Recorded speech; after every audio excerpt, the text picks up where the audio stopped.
भारत में जब आपके माता पिता या दादा दादी की मृत्यु हो जाती है तो एक विस्तृत व्यवस्था है कि क्या करना है।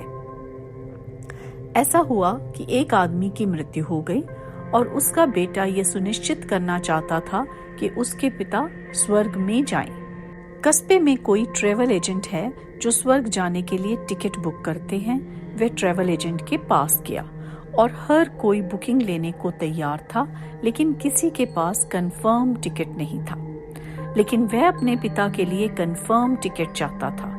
तब उसे पता चला कि उस दिन गौतम बुद्ध स्वयं शहर में थे। किसी ने उसे बताया कि इस महात्मा बुद्ध एक संत महात्मा हैं और उनके पास भगवान के साथ एक हॉटलाइन है। यदि वे स्वयं तुम्हारे पिता की सिफारिश करते हैं तो तुम्हारे पिता सीधे स्वर्ग में चले जाएंगे। इसलिए वह उनकी तलाश में निकल पड़ा। गौतम बुद्ध नगर के बाहर एक विशाल सरोवर के सामने एक वृक्ष के नीचे बैठे थे। वह व्यक्ति उनके पास गया और उनके पैरों पर गिर गया और एक मगरमच्छ की तरह उनके पैरों को पकड़ लिया और कहा, मेरे पिता एक अच्छे व्यक्ति थे और उनका निधन हो गया है। मैं चाहता हूँ कि आप सुनिश्चित करें कि वह स्वर्ग ही जाएं। उन्हें ऊपर जाना चाहिए, नीचे नहीं। इससे पहले कि गौतम बुद्ध अपना मुंह खोलते, उसने कहा, आपको मना नहीं करना चाहिए। भारत में ये परंपरा है कि अगर कोई आपके पास आता है और अनुरोध करता है तो आप मना नहीं कर सकते। आपको मेरी ये इच्छा पूर्ण करनी ही पड़ेगी। तो गौतम बुद्ध ने कहा, अब मैं क्या करूं?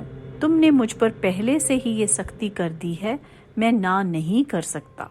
ठीक है, तुम एक काम करो, घर वापस जाओ। सुबह 4 बजे नदी में डुबकी लगाओ। एक मिट्टी का घड़ा लो, उसमें आधा पत्थर और आधा मक्खन से भरकर कपड़े से बांधकर यहाँ ले आओ। हम देखेंगे कि हम तुम्हारे पिता के लिए क्या कर सकते हैं। उस आदमी ने गौतम बुद्ध का शुक्रिया किया और घर वापस आ गया। फिर उस आदमी ने सोचा कि मेरे पिता स्वर्ग जा रहे हैं, तो क्या मैं एक छोटा बर्तन ले सकता हूँ? नहीं, उसने शहर में उपलब्ध सबसे बड़ा बर्तन खरीदा। उसे आधा पत्थर से और आधा मक्खन से भर दिया और उसे बांध दिया। उसने बड़ी मुश्किल से इस भारी घड़े को उठाया और गौतम बुद्ध के सामने आकर खड़ा हो गया। गौतम बुद्ध ने उसकी ओर देखा और कहा, 3 बार झील के चारों ओर जाओ और चक्कर लगाओ। इसे परिक्रमा कहते हैं। इसके पीछे एक विज्ञान है। गौतम बुद्ध ने कहा, तुम 3 बार झील के चारों ओर घूम कर आओ। वह आदमी इस भारी बर्तन को लेकर झील के चारों ओर 3 बार घूमा। जब वह आया और गौतम बुद्ध के सामने खड़ा हुआ तो वो अधमरा हो चुका था। गौतम बुद्ध ने उसकी स्थिति और उसके दृढ़ संकल्प को देखा। उन्होंने उससे कहा, बस पानी में चलो, जब तक पानी तुम्हारे सीने तक ना आ जाए। वह व्यक्ति पानी के अंदर गया। तब गौतम बुद्ध ने कहा, धीरे से बर्तन को अंदर आने दो। बर्तन अंदर गया और डूब गया। गौतम बुद्ध ने एक मोटी छड़ी उठाई, उसके पास फेंकी और कहा, छड़ी लो और अब एक ही झटके से तुम बर्तन को तोड़ दो। घड़ा पानी के नीचे था और वह आदमी थक चुका था।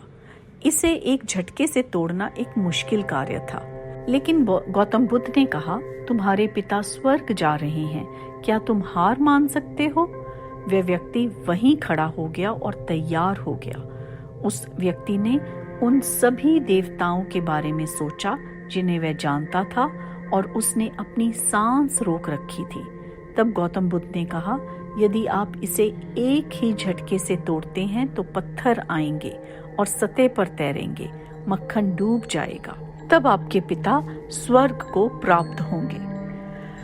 एक ही झटके में बर्तन टूट गया और मक्खन ऊपर आया और तैरने लगा और पत्थर नीचे डूब गए। जैसे ही वो इंसान पानी से बाहर निकला, उसका दिमाग काम करने लगा। वे गौतम बुद्ध के पास गया और पूछा, आपने कहा था मक्खन डूबेगा और पत्थर तैरेंगे, ये कैसे संभव है?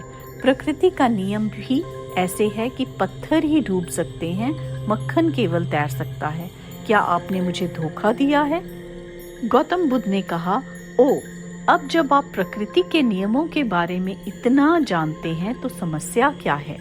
यदि आपके पिता मक्खन की तरह हैं तो वह ऊपर जाएंगे, अगर वह पत्थर की तरह हैं तो वह नीचे जाएंगे। वो इंसान समझ गया कि प्रकृति का नियम भी यही है। आप किसी के लिए कुछ तय नहीं कर सकते कि वो स्वर्ग जाएंगे या नर्क जाएंगे। स्वर्ग और नर्क इसी दुनिया में है। यहीं पे आपके कर्मों का फल मिलता है और यहीं पे आपको अपने कर्म भोगने पड़ते हैं। इस दुनिया के बाहर कोई स्वर्ग नर्क नहीं है। वो इंसान ये सच्चाई को जान गया और उसने गौतम बुद्ध के चरणों को पकड़ लिया और माफी मांगी कि गौतम बुद्ध, मुझे माफ कर दीजिए और आपका बहुत बहुत शुक्रिया मेरी आंखें खोलने के लिए।